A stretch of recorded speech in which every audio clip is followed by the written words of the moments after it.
श्री स्वामी समर्थ कृपा. मुलांचे बोरन्हाण संपूर्ण माहिती.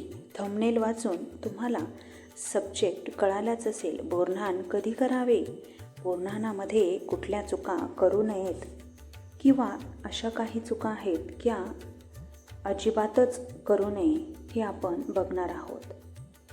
नमस्कार भक्तांनो, श्री स्वामी समर्थ. जय जय स्वामी समर्थ. आज आपण जाणून घेणार आहोत एक अतिशय श्रद्धेचा आणि महत्त्वाचा संस्कार म्हणजेच बोरन्हाण. लहान मुलांवर येणारी दृष्ट, त्रास, भीती, आजार, नकारात्मक ऊर्जा दूर करण्यासाठी स्वामी समर्थ भक्तांकडून बोरन्हाण केले जाते.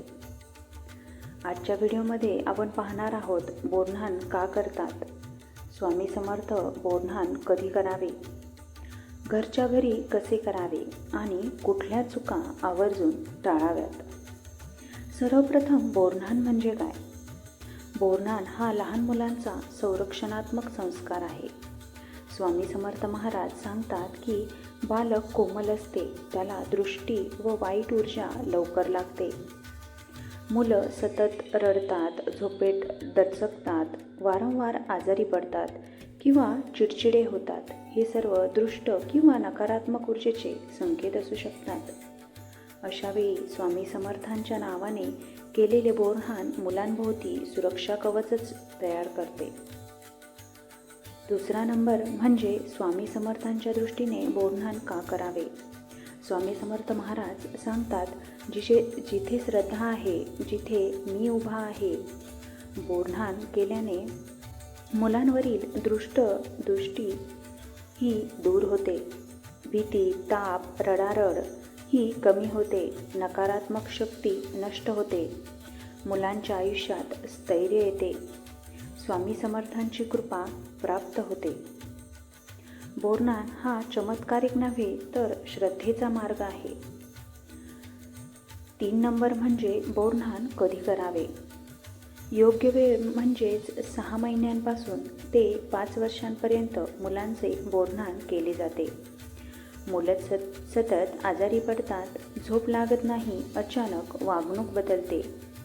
हे देखील बोरन्हाणाच्या वेळेला तुम्हाला उपयोगी पडणारे किंवा यापासून मुक्तता मिळणारे साधन आहे.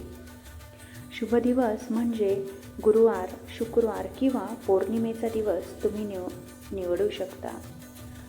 आवर्जून अमावस्या, ग्रहण किंवा संक्रांतीचा अशुभ काळ हा प्रामुख्याने टाळला गेला पाहिजे. बोरन्हाण हे शुभ वेळेतच पार पडले पाहिजे. स्वामी समर्थ महाराजांच्या पद्धतीने बोरन्हाण कसे करावे तर 5 किंवा 7 बोरे किंवा तुमच्याकडे असेल मुबलक प्रमाणात बोरे, मीठ, हळद, उडीद डाळ, काजळ, नारळ, दिवा, उदबत्ती स्वामी समर्थांच्या फोटोसमोर ठेवले पाहिजे. विधी म्हणजे सकाळी मुलांना आंघोळ घालून स्वच्छ कपडे घालावेत. मनामध्ये श्री स्वामी समर्थ माझ्या बाळाचे रक्षण कर असा तुम्ही स्वामी समर्थांपुढे म्हणणे मांडले पाहिजे. प्रत्येक वेळी श्री स्वामी समर्थ कृपेने माझ्या बाळावरील सर्व दृष्ट किंवा बाधा दूर हो, हे तुम्ही मनामध्ये श्रद्धा ठेवून पाळले पाहिजे.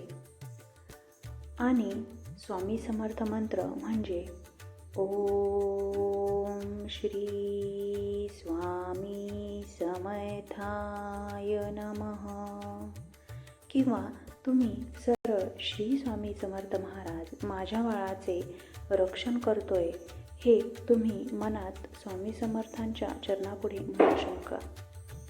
कुठल्या गोष्टी आवर्जून टाळाव्यात.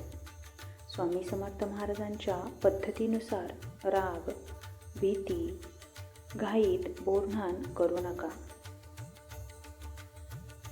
अमावस्या, ग्रहण दिवशी टाळा.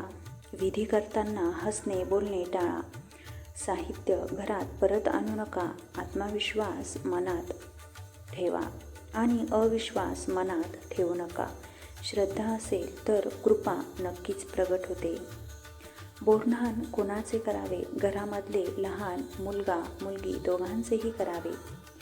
पहिल्या हप्त्याचे विशेष फलदायी असते. गरज असल्यास मोठ्यांचेही करता येते. बोरन्हाण ही प्रामुख्याने अंधश्रद्धा नाही, तो आईवडिलांच्या काळजीचा आणि अशाच नवनवीन माहितीकरता तुम्ही या चॅनलला सबस्क्राईब करा आणि बेल आयकॉन दाबायला विसरू नका. तोपर्यंत सेवा करा आणि सेवेकरी व्हा. सर्व स्वामी भक्तांना श्री स्वामी समर्थ.